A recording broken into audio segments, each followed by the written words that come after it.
Now let us see another example on the same unit.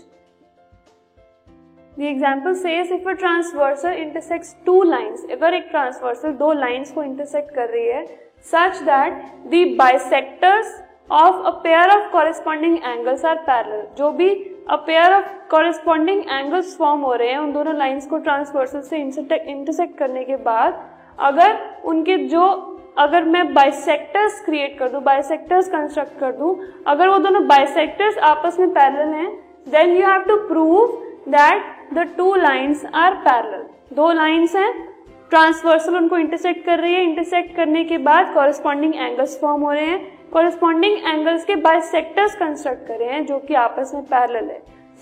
ये सारा scenario आपको given है, ठीक है. अगर ऐसा है तो आपको ये प्रूव करना है कि जो दो लाइंस हैं वो आपस में पैरेलल है, ठीक है. Now let us see the figure में you can see that AD is a transversal और वो दो लाइंस को इंटरसेक्ट कर रही है, that is PQ and RS. AD transversal दो लाइंस PQ एंड RS को इंटरसेक्ट कर रही है at points B and C respectively, ठीक है. और दो कॉरेस्पॉन्डिंग एंगल्स फॉर्म हो रहे हैं, this one and this one, that is angle ABQ and angle BCS.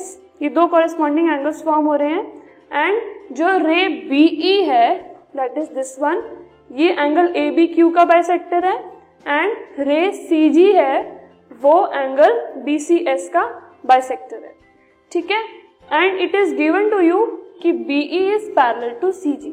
ये दोनों बाइसेक्टर्स आपस में पैरेलल है.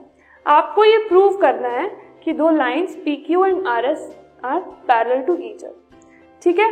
अब इस केस में अगर ऊपर वाली सिचुएशन हम देखें तो उसके अंदर जो बड़ा वाला एंगल है दैट इज ABQ, वो दो पार्ट्स में डिवाइड हो रहा है जो कि इक्वल है, that is ABE and EBQ. ऐसे ही नीचे वाला जो है BCS वो दो इक्वल पार्ट्स में डिवाइड हो रहा है, that is BCG and GCS. Bisecting का मतलब यही है कि इक्वल पार्ट्स में डिवाइड करना, ठीक है. सो इससे हम ये कह सकते हैं कि छोटा वाला एंगल जो है वो बड़े वाले एंगल का हाफ है, ठीक है. बड़ा एंगल इज ABQ, ठीक है, एंड ABE जो है वो बड़े एंगल ABQ का हाफ है. This is equation number 1.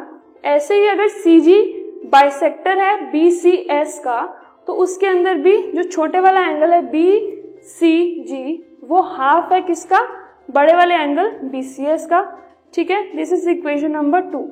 And आपको पता है कि अगर BE और CG they are parallel to each other, BE और CG पैरेलल है अगर एक दूसरे के, तो ये दोनों एंगल्स जो है ये कॉरेस्पॉन्डिंग एंगल्स फॉर्म कर रहे हैं एंड कॉरेस्पॉन्डिंग एंगल्स इक्वल होते हैं अगर दो पैरेलल लाइंस को एक ट्रांसवर्सल इंटरसेक्ट कर रही होती है.